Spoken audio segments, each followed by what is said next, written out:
What I did this day, I was just checking on my family and friends. Also thoughts about should I go back to Ukraine or should I stay abroad? How can I help Ukraine or just whatever. So it was more about thoughts and like what a plan to write a plan for all possible cases. So yeah, it was my activity for this day. Most of all, I think 1 hour of my life when I couldn't just reach to my family because I was not to any ear socket and I couldn't charge my phone. Luckily, I found a guy who gave me a power bank so I could charge them and like also check with my family if everything is okay. And in the evening, I called my father. I remember he told me like, whatever is happening, just everything should be good, but you know, like, how to tell it? Yeah, 1 second, sorry.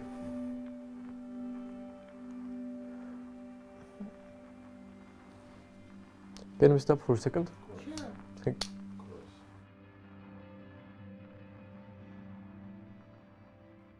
Well, I always try to be like, you know, calm and like I know that I have some responsibilities. I should do them.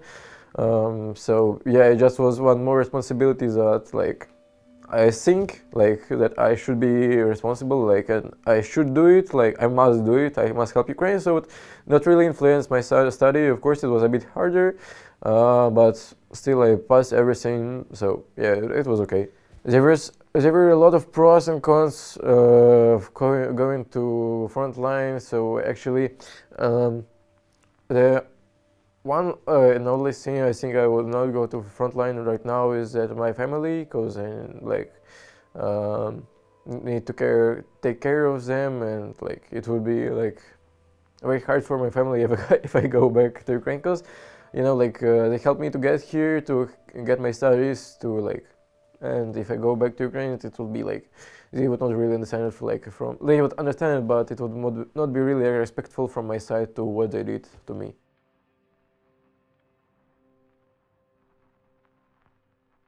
Yeah, at first my thoughts, of course, it's war. It's like an awful one.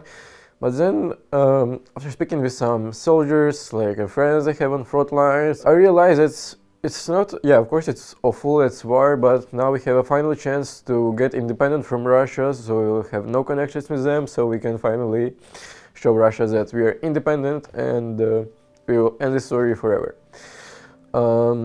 So at first few weeks I was volunteering just like in a local station, just collecting things and sort them. Then I tried to join some volunteers that were collecting money to send some like thermal imagers or helmets and stuff like that to Ukraine. But you know, like what I didn't like is after first maybe 2 months, especially till the summer, like in the beginning of summer, some people stopped doing it. So I really didn't like it. And I think like I have a friend who had a friend who is on the front line. So basically, he gave him my contact, and they contacted me in I think in the end of March, like so maybe 1 month after war started.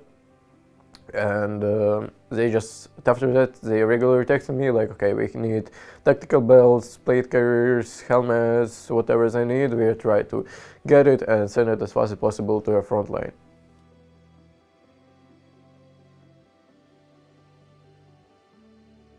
I was doing startups and I was in IT already for 5 years before I came to Netherlands. So I was thinking about going to Netherlands, USA or Canada, and I chose Netherlands because like way closer.